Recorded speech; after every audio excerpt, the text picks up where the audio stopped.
Prezados amigos do site Tribuna da Imprensa Sindical, hoje o bate-papo é com o professor Carlos Augusto Ador.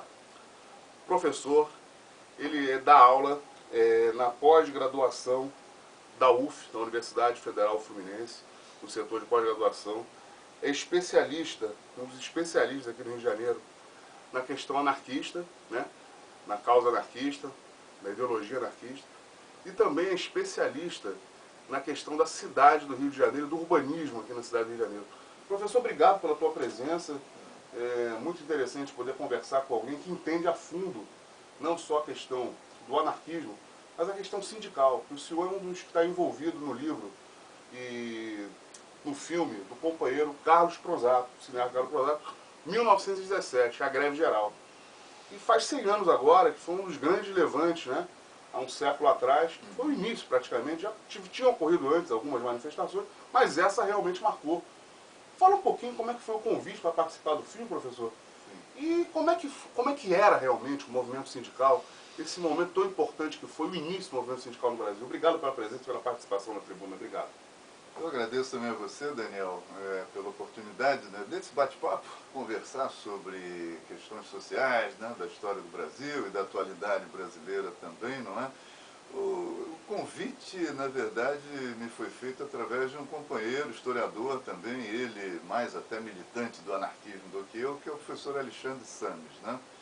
É professor de História do Colégio Pedro II. E o contato do Pronsato foi feito com ele me convidou, aliás, nossos depoimentos, o meu e o do Alexandre, foram prestados na mesma tarde, ali no IFIX, né, no Lago de São Francisco. E, na verdade, o Pronsato entrevistou uns 12 historiadores, além de ativistas e tal.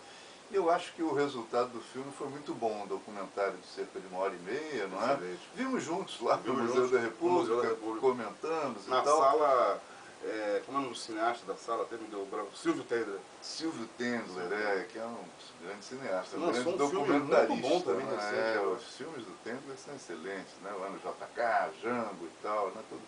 Enfim, então, o convite foi feito porque eu, assim como o Sam, sou um dos especialistas em história do anarquismo, né? No Brasil, no Rio de Janeiro. A minha dissertação de mestrado, defendida em 85 na UF, foi sobre uma tentativa de uma insurreição anarquista articulada a uma greve operária sindical que ocorreu no Rio de Janeiro em novembro de 1918.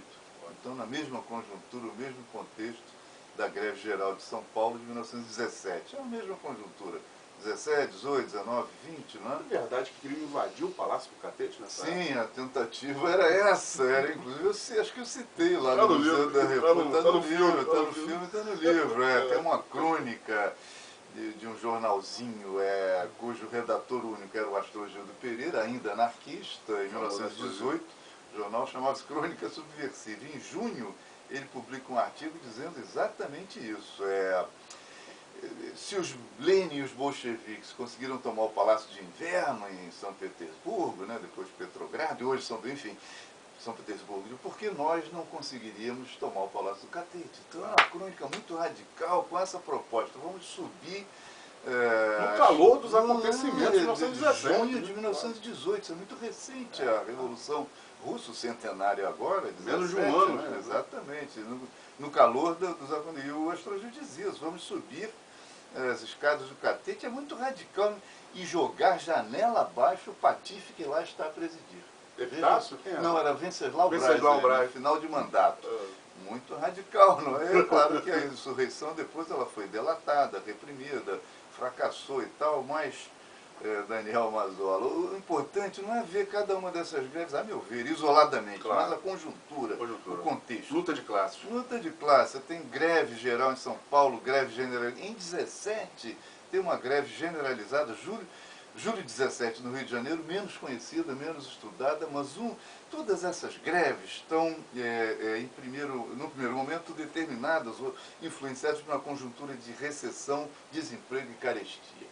E, no plano internacional, a Revolução Russa é a primeira guerra mundial, a Grande Guerra. Então, essa é a conjuntura marcante do período e isso influencia de maneira muito forte o movimento operário e sindical no Brasil nessa época. São greves contra a carestia, contra o desemprego, mas também apontando, né, para uma perspectiva de transformação revolucionária da sociedade. A Revolução Russa está lá no horizonte, né, lá no Oriente, esse é muito recente, né?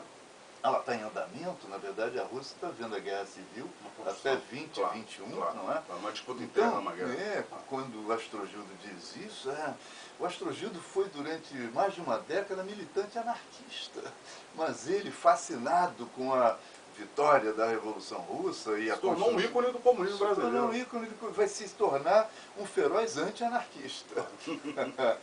Ele e Otávio Brandão. Inclusive eu reproduzo no meu livro sobre a obra do Edgar Rodrigues, que é a minha tese de doutorado, algumas polêmicas entre o Astrogildo Pereira, ex-anarquista que virou comunista, como se dizia na época, bolchevista e tal, e polêmicas dele com Oiticica, José Oiticica, um intelectual brilhante que permaneceu anarquista a vida inteira, né? Vai morrer em 1957 anarquista. Polêmicas do Astrogildo com Fábio Luz, outro anarquista brilhante, médico, higienista. Enfim, o Astrogildo abandona os antigos companheiros da militância anarquista e começa a criticar o anarquismo. Inclusive ele vai cunhar uma frase que se torna símbolo e vai ser citada ad nauseam por muitos comunistas. E o Astrogildo vai dizer o seguinte: o anarquismo teria uma inconsistência teórica, política e orgânica para produzir um processo consistente, coerente de revolução. Isso ele, um ex-anarquista, porque ele está fascinado pela Revolução Soviética, ele começa a achar que o caminho mais curto para construir o socialismo seria aquele... Tinha dado certo, estava avançando. Até um certo momento. Aquele momento ainda era um contraditório, mas estava avançando. Está avançando, é contraditório, é uma história riquíssima. Não é? Eu sou professor de História do Brasil, mas é claro que eu conheço alguma coisa dos processos e conjunturas como é que internacionais. se perdeu, professor, essa questão do anarquismo no legado do sindicalismo nacional, porque foi se pulverizando, né, ao longo dos anos? Ô, Daniel, essa ruptura, como é que se deu isso? Era tão forte o anarquismo no sindicalismo? Era muito forte no momento em que os sindicatos operários eram institutos de natureza jurídica privada, o que acontece na Primeira República. Eu acho que a grande questão encaminhada por Vargas, não é que ele tenha se antecipado a nada, porque as leis sociais que o Estado, sob Getúlio Vargas, produz, na verdade, refletem demandas e reivindicações operárias de décadas. E milhares de operários lutaram e muitos morreram em busca de conquistar essas reivindicações. Aposentadoria, férias remuneradas, jornada de trabalho, salário mínimo, indenização por acidente, todas. Né? Agora Vargas vai ter a habilidade de sistematizar esse conjunto de leis. Eu digo sempre, né? Devo ter dito lá no Museu da República, disse ontem lá no Pedro II, não é por acaso que o movimento que leva Vargas ao poder é outubro de 30, né? Washington Luiz em final de mandato é apeado do poder, e Júlio Prestes, já eleito, tem a posse barrada. Vargas chegou ao poder em outubro de... Não é por acaso que em novembro de 30 está pronto o decreto criando o Ministério do Trabalho, que na época era o Ministério do Trabalho, Indústria e Comércio. Não é por acaso que não existia o Ministério do Trabalho na Primeira República, porque o Estado não se propõe a legislar em matéria social. Né? Há um autor que fala em ortodoxia liberal. O pai dos pobres foi muito hábil, né? Foi muito hábil, foi muito hábil. Werneck Viana fala num livro clássico, Liberalismo e Sindicato no Brasil, que é de 76. O Estado da Primeira República é o Estado da ortodoxia liberal. E eu tenho para mim, em todas as minhas análises, quem não entendeu isso não entendeu o que é o Brasil da Primeira República. Porque o Estado não se propõe a intervir de maneira normativa no mercado de trabalho, regulamentando. É o liberalismo. Todos são livres, todos são proprietários, se entendam no mercado. Isso é ótimo para os patrões, é péssimo para os operários, para os trabalhadores. O império da propriedade privada, o reino da liberdade e do capital. O império da propriedade e é contra isso que eles lutam. Isso se traduz na prática em condições de trabalho péssimas, né? Jornadas de 12, 14, no limite 16 horas, superexploração do trabalho infantil, trabalho feminino.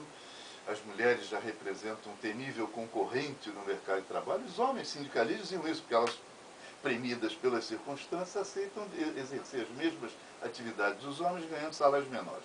Isso se dá basicamente no setor têxtil, que era o paradigma da produção fabril na época. Agora, elas tiveram um grande papel durante as greves também, as mulheres. Explica como é que foi esse papel delas. Olha, inclusive nessa grande greve de julho de 17 em São Paulo, que é simbolicamente a mais forte do período e tal, a greve começa na seção feminina do Cotonifício Crespi, que era uma fábrica de tecidos de algodão do Rodolfo Crespi, ele mesmo empresário italiano.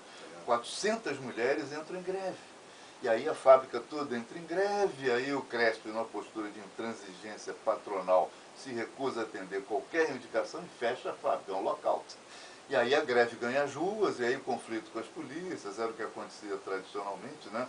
Os operários entram em greve, o dono da fábrica apela à polícia. A polícia ia, né, Violência a brigar, era que era a pata de cavalo, reprimia a pata, espaldeirando a os espada, operários. tinha um negócio da espada. É o sabre, isso Sabre, aparece no né? filme, É né? o filme. Sabre e cacetete, né? Então eles iam, isso falava Quem é que vai ficar na frente de um sabre? Né? espaldeirando os operários. E aí loucura, era uma né? repressão violentíssima, mortes e feridos, né? E lá em São Paulo e aqui no Rio, o chefe de polícia nessa conjuntura era o Aurelino Leal. O Lima Barreto só se referia a ele como o Trepov brasileiro. Trepov era o chefe da polícia política na Rússia czarista. Olha isso. Você vê, A comparação, o grau era... Aurelino Leal. E ele é muito homenageado lá em Niterói, é nome de escola, é nome de rua. Aurelino Leal. Mas era um cara que tinha uma formação, bacharel em Direito, etc. O chefe de polícia, né? No Rio de Janeiro. Né? E a repressão era muito violenta, né? E os sindicatos eram autônomos. Isso é que é fundamental. Os sindicatos eram frágeis financeiramente. Era outro modelo, né? Outro modelo, mas eles eram autônomos. Claro. Eles não prestavam contas aos... Não tinha Ministério do Trabalho. E depois o que o Vargas vai fazer, eu digo isso no Esse filme... modelo ainda existe em algum lugar? Desculpa eu cortar o baralho. Esse modelo de autonomia sindical ainda existe em algum lugar do mundo hoje? Creio que não, Daniel. Eu não sei, porque esse processo O capital voraz conseguiu tomar o... Vamos dizer assim, tomou, e o Estado veio num processo de crescimento, né? Não só no Brasil, mas também no Brasil, né? No período entre guerras. Né? Claro. Eu me lembro de um capítulo do livro clássico do Eric Hobsbawm, A Era dos Extremos. É o capítulo 4, se não me engano, que ele chama A Queda do Liberalismo. E isso se dá na Europa, no entre guerras, né? E o liberalismo vai sendo emparedado à direita e à esquerda. A direita com a ascensão do nazismo, do fascismo, né? A marcha sobre Roma do Mussolini em 22 e Hitler chega ao poder em 33. E complementarmente, não podemos esquecer da vitória do salazarismo em Portugal, 26-32, uma ditadura de quase meio século, Franco na Espanha. E a vitória do franquismo, do Franco na Espanha, 36-39. Foi tão perverso quanto Franco, muitas pessoas não percebem, mas os maiores carniceiros também da história. Salazar? Franco e Salazar. Franco, sim, Salazar. Então... O autor que eu estudei no meu doutorado, Edgar Rodrigues, que é um memorialista do anarquismo, o mais importante, autodidata, produziu mais de 50 livros, faleceu agora em 2009. Aqui no Rio, ele migra para o Brasil em 51, ele era de 21, com 30 anos, para escapar do salazarismo. O pai dele tinha sido preso pela polícia política do Salazar e ele vem para o Brasil, se naturaliza brasileiro, chega aqui em 51. Mal sabia ele que em 64 ia ter um golpe militar. Mas enfim, então, ele escreveu dezenas de livros e ele denuncia nos primeiros livros o salazarismo. Né? Professor, a situação sindical hoje no Brasil é muito grave. Né? O CLT praticamente dissolvida, quer dizer, ataques por todos os lados, as garantias trabalhistas acabando, a justiça trabalhista praticamente vai ser colocada, vamos dizer, na marca do pênalti, né? Vai ser extinta, vamos dizer assim, porque qual vai ser o papel da justiça trabalhista com essas novas regras daqui para frente? Como é que você está vendo esse quadro, professor? Olha, Daniel, eu vejo com preocupação, naturalmente, né? Mas, por outro lado, como historiador, eu acho que eu tenho que resgatar aqui, eu acho que a legislação trabalhista, né, ela sempre foi, desde a sua origem, a sua gênese histórica, uma faca de dois gumes para o trabalhador. Ao mesmo tempo que ela concede, né, transforma em direitos reivindicações de décadas, né, por outro lado, ela controla, ela limita. Né, o que eu falei no filme, no meu depoimento, o que o Vargas faz, além de conceder, né, atender reivindicações e demandas que se transformam em leis, e esse processo vem de 30 até 43, por outro lado, ele destrói a autonomia sindical operária. Ele destrói, não sem resistência, isso é importante resgatar, claro. Não sem, inclusive de muitos anarquistas que foram mortos, que foram massacrados, não é? Ao longo de 15 anos. Foram os mais perseguidos. Foram os mais perseguidos, Então, o sindicato passa a ser um órgão do Estado. Isso não é, enfim, então o sindicato se torna financeiramente muito mais forte, não é? Mas ele perde autonomia, ele vai deixando de ser um órgão de luta e resistência e vai se tornando um órgão de assistência. Então, toda a legislação trabalhista é fundamental, né? Não só, por exemplo, os IAPs, né? IAPI, IAPTEC, todos eles depois são subsumidos, né? Vão fazer parte do INPS, INSS, já na ditadura militar e tal. Então, o Vargas cria o DASP, né? O DIP, né? Um processo de centralização e fortalecimento do Estado. Famigerado DIP. Famigerado DIP. E os trabalhadores, muitos quiseram aderir. Isso é uma discussão na historiografia brasileira. Há historiador, mas os trabalhadores quiseram aderir a Vargas. E eu coloco isso no meu livro. Nem todos.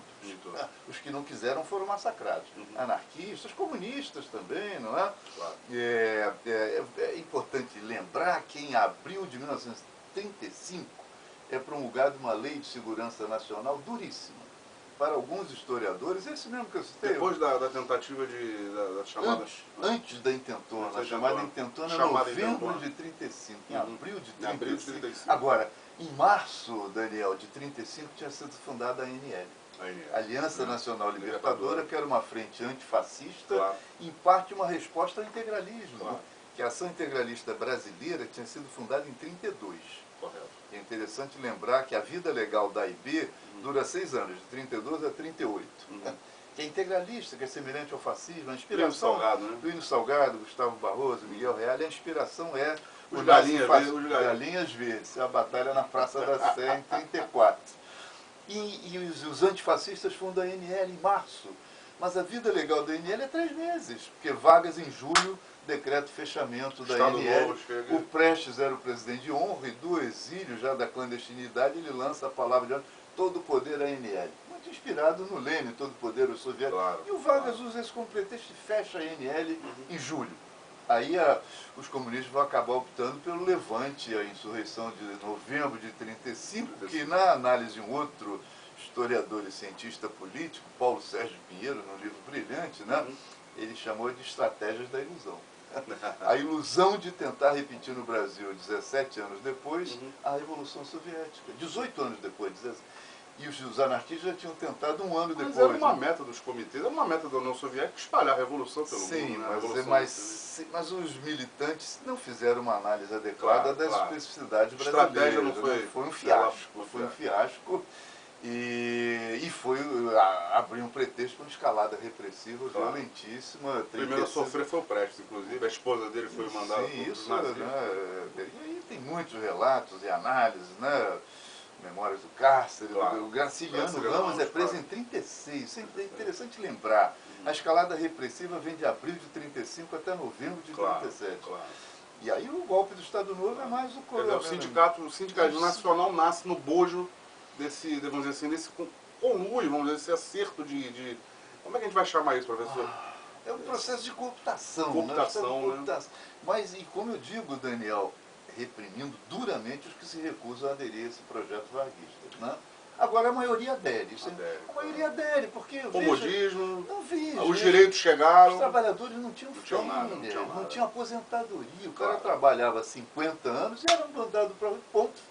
Então é claro que as leis sociais no Brasil, que hoje estão sendo desfeitas, elas têm uma dimensão positiva. Mas é importante resgatar que, ao mesmo tempo, elas têm uma ligação negativa. Tanto que eu vi, esse Edgar Rodrigues levantou fontes e tal, ele mostra, né, anarquista, mas que história é essa, em 1940? Que história é essa que para ter que trabalhar tem que ter carteira?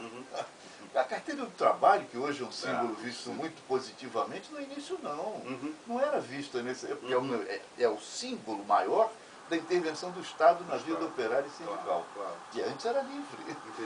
Então, tem essa dimensão fascista, assim, inspiração na Carta del Lavoro, da Itália, do fascismo, Mussolini. Então, as leis trabalhistas têm essa dupla dimensão desde a sua origem, desde sempre. Né? Importante lembrar, Vargas é deposto em 45. A CLT sobrevive. Então, todo o período de uma experiência democrática, entre 45 e 64, a CLT sobrevive. Não é? Então, a democracia para com ele na porta da ditadura militar mexeu na CLT. Não precisou, quando a ditadura fez a intervenção nos sindicatos, e foi um horror, não é? Como sabemos, ela usou as leis então vigentes, não precisou criar novas leis. Não é? A Lei de Segurança Nacional, ela amplia, mas a base é a Lei de 35, a Lei de Segurança Nacional de abril de 35. Então, Hoje, os críticos a esse processo de desmonte, e tem que se criticar mesmo, né, desse governo aí, Temer, né, que é lamentável, isso não é uma bela discussão, mas há que se criticar, sim, o desmonte de direitos sociais, é claro, né? Mas, por outro lado, a CLT, temos que lembrar que ela foi produto de um Estado autoritário. Não era o fascismo clássico, mas era um Estado que caçou também direitos e autonomia dos trabalhadores, né? É muito importante conversar com um ponto de vista. Você primeiro é um professor, uma pessoa muito qualificada, doutorado e tudo mais. Então conversar com um especialista e abordar esse caminho do sindicalismo, aí, que as pessoas muitas vezes não entendem o que foi a origem do sindicalismo brasileiro e como é que foi esse poder que você falou de cooptação, né, da era Vargas em torno do campo trabalhista. Né? Então a gente não percebe isso, né? Olha de uma forma muito simpática demais ao Vargas. E realmente teve grandes méritos na história brasileira, porque não tinha Revolução Industrial, não tinha nada nesse país, era um país agrário e tudo mais, mas que houve ali sim uma tentativa de segurar, né? Bem sucedida. Muito bem sucedida, inclusive vem até hoje o legado Vargas. Né? Nós estamos falando do Vargas aqui agora, porque Vargas é uma figura realmente importante para a história do país. Professor, no dia 7 de dezembro, nós vamos mostrar, nós vamos exibir o filme 1917, A Greve Geral.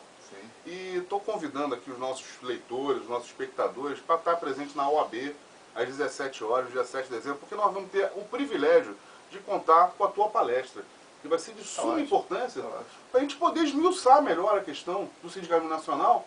E depois dessa palestra, nós vamos ter a satisfação de valorizar, vamos dizer, as boas práticas sindicais e entregar um prêmio para alguns sindicalistas que vão estar presentes lá no momento. Porque a ideia é fazer um evento em defesa do sindicalismo, valorizando as boas práticas sindicais e a liberdade de imprensa. Porque o nosso papel enquanto imprensa também é fundamental. O sindicalismo e a imprensa são fundamentais. Né? São alicerces de uma verdadeira democracia. Com certeza. Você vai contar com a sua presença, professor, no dia 7 de dezembro? Com certeza. A não ser algum imprevisto, mas em princípio sim. Então, vou botar na minha agenda agora. Aproveitar para dizer que eu sou favorável à ampla, geral e restrita liberdade de imprensa. Sou contra qualquer tipo de controle e regulação social da mídia. Mesmo aquela travestida de uma eventual dimensão supostamente esquerdista. Eu acho que a mídia tem que ser livre. O poder do capital é o poder do enfim, temos que combatê-lo, mas não através de regulação. Eu acho que através, enfim, da produção, como vocês estão fazendo, de uma mídia alternativa, não é? É uma pena que não haja mais a tribuna da imprensa impressa, porque eu sou de uma geração, eu era assinante do JB. Acabou, cara. Enfim, não tem no Rio, não temos um jornal impresso, né, diário de qualidade. Gostava muito de ler o Castelinho, lembra do Castelinho? Claro, Carlos Castelo Branco, claro, a coluna do Castelo, gostava muito do Jornal do Brasil. Acabo lendo o Globo, porque não tem outro, é informativo, é claro que eu leio com olhar crítico, né, mas, enfim, a imprensa é fundamental, ela tem que ser livre. Como os sindicatos eram livres e não são mais. Não é? Infelizmente, agora, esse trajeto do sindicalismo da Primeira República aos dias de hoje, né, percorre inúmeras conjunturas, né? E aí seria uma longa conversa, mas enfim, né, vale lembrar que no período de 46 e 64, embora houvesse uma estrutura sindical oficial, os sindicalistas mais combativos criaram um sindicalismo paralelo. O MUT, o PUA, o PUI, né? O Movimento Unificador dos Trabalhadores, o Pacto de Unidade Intersindical, o Pacto de Unidade e Ação, quer dizer, então havia um sindicalismo paralelo que, depois com o golpe de 64, foi completamente destruído. Né? E tanto que, às vésperas do golpe, teve greves importantes, né? Teve uma greve importante em 53, a greve dos 300 mil, greves em 62, 63, já sob o Goulart, né? No governo Goulart. Então, agora, na ditadura militar, 21 anos, você tem 2 ou 3 greves fragmentadas. Né? As mais famosas, 68, Osasco e Contagem, né? Grande São Paulo e Grande Belo Horizonte. E aí, Daniel, só para... já no final da ditadura, o surgimento do chamado novo sindicalismo, que hoje a historiografia já discute se o velho era tão velho e se o novo era tão novo assim. Mas enfim, não é? Novos e velhos sindicalismos, etc. Mas enfim, né? Um sindicalismo mais pela base e tal, não é?